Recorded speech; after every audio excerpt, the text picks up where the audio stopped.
आज हमारे स्टूडियो में बॉलीवुड एक्टर, प्रोड्यूसर, डायरेक्टर रॉक्सन साहब आए हैं।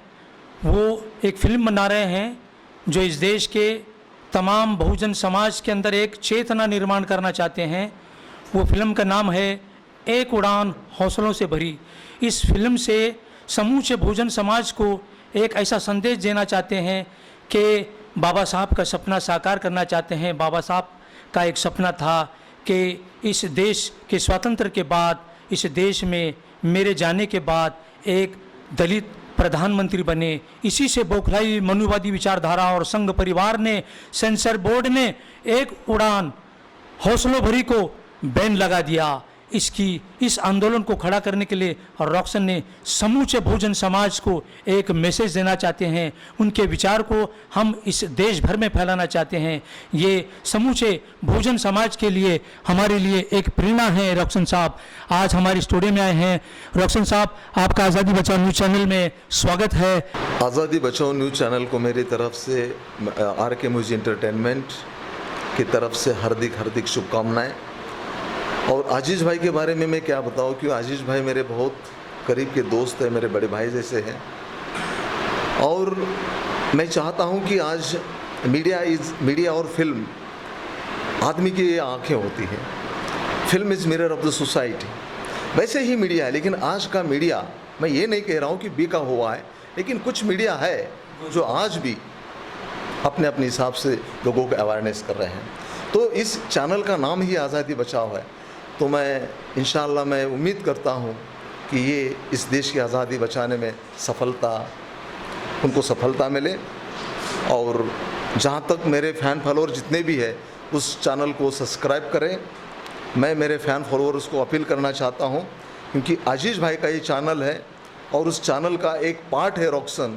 तो मेरे जितने भी फ़ैन फॉलोअर हैं, वो फ़ैन फॉलोअर को मैं दोबारा हम्बल रिक्वेस्ट कर रहा हूँ कि इस चैनल को सब्सक्राइब करें। आज़ादी मिली है, अगर ये आज़ादी कुछ लोग, कुछ संस्था, कुछ मूवमेंट्स हमारे इस लोकतंत्र को कमज़ोर करने की कोशिश कर रहे हैं।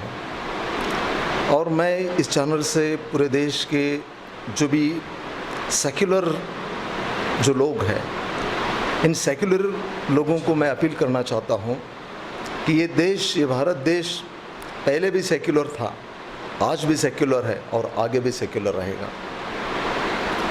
मैंने इस देश को जगाने के लिए, इस देश की बहुजन समाज को जगाने के लिए, इस देश के 90 करोड़ लोगों को जगाने के लिए कि मैंने एक उड़ान हौसलों से भरी मैंने फिल्म बनाई।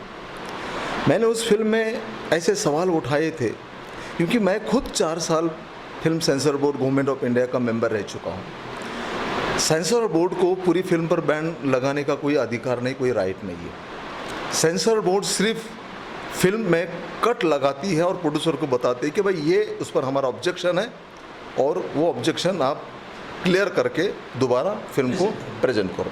लेकिन आज 3-4 साल हो गए, सेंसर बोर्ड ने ऐसा कोई मुझे लेटर नहीं भेजा। जब मेरे फिल्म पर बैन आ गया तो सेंसर बोर्ड ने मुझे एक नोटिस दे दिया कि आफ्टर रिलीज इस देश में लॉ एंड ऑर्डर का प्रॉब्लम आ सकता है। मैंने रिव्यू कमेटी को मैंने अपील किया। जब मैं रिव्यू कमेटी में जब मेरी फिल्म देखी तो रिव्यू कमेटी के रेस्पेक्टेड मेंबर ने कहा कि रॉक्सन जी, आप भी कहीं टाइम इस चेयर पे बैठे हैं, आपको मालूम है कि सेंसर बोर्ड में कैसे लोग आ जाते हैं। मैंने बोला, मैं कांग्रेस के पीरियड में सेंसर बोर्ड का मेंबर था, लेकिन मैंने कभी कांग्रेस का समर्थन नहीं किया। गवर्नमेंट ने मुझे काम करने के लिए मुझे सेंसर बोर्ड पे मुझे अपॉइंट किया था, नॉमिनेट किया था। तो मैं किसी पार्टी या किसी इज़म को मैं फॉलो नहीं करूँगा। मेरा जो ब्रेन है, मेरा जो कॉन्शियस है, वही जो मेरा लगेगा, मुझे अच्छा लगेगा, देश की जनता को जस्टिस देगा, वो मैं करूँगा। लेकिन मेरे फिल्म के बारे में जब मैंने वो क्वेश्चन किया तो उस मेंबर ने कहा कि आज ऐसे फिल्में कहाँ बनती हैं। हम अप्रिशिएट करते हैं अपने फिल्म को, लेकिन हमारे हाथ बंधे हुए हैं, आई एम बाउंडेड। तो रॉक्सन एक सोल्यूशन है, आप पब्लिक में पब्लिक राय करो, पब्लिक राय करने के बाद देखते हैं। लेकिन मैं दावे के साथ कहता हूँ, अगर ये फिल्म आटर रहा यानी कि 2018 को अगर ये फिल्म रिलीज़ हो जाती तो शायद भाजपा सरकार 2019 में नहीं आती। मैं दावे के साथ कहता हूँ, इस वजह से इस फिल्म पर बैन लगाया। मेरा दावा है, आज भी मेरा दावा है कि ये फिल्म लगाकर भाजपा दोबारा जनता के सामने आए, दोबारा री इलेक्शन ले ले और पावर में आके दिखाए। मैं बीजेपी का मैं गुलाम बनने के लिए तैयार हूँ। भाजपा पूरी तरह से बैकफुट आ जाएगी, क्योंकि इस फिल्म में ऐसी इतना रेवोल्यूशन, डेफिनेटली रेवोल्यूशन होने वाला था। हिंदुस्तान के अंदर एक क्रांति डेफिनेटली, यस। क्योंकि मैंने उस फिल्म में मैंने कहा था कि इस देश में 4 वर्ण हैं, जैसे ब्राह्मण, क्षत्रिय, वैश्य और शूद्र।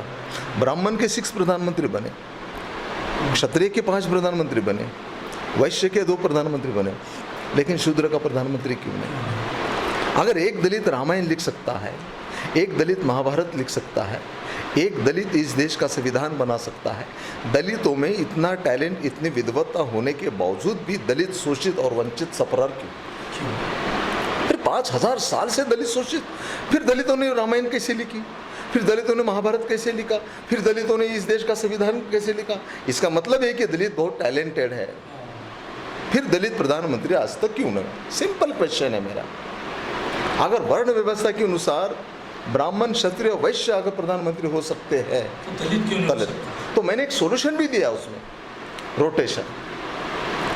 मैं चाहता हूं इस फिल्म के माध्यम से इस देश में रोटेशन लाना, बिकॉज आज की जो आरक्षण जो प्रणाली है, आरक्षण से स्पेसिफिक परिवार का कल्याण हो सकता है, स्पेसिफिक लोगों का कल्याण हो सकता है, लेकिन पूरे कौम का कल्याण नहीं हो सकता। इसीलिए आरक्षण में रोटेशन लाना बहुत ज़रूरी है।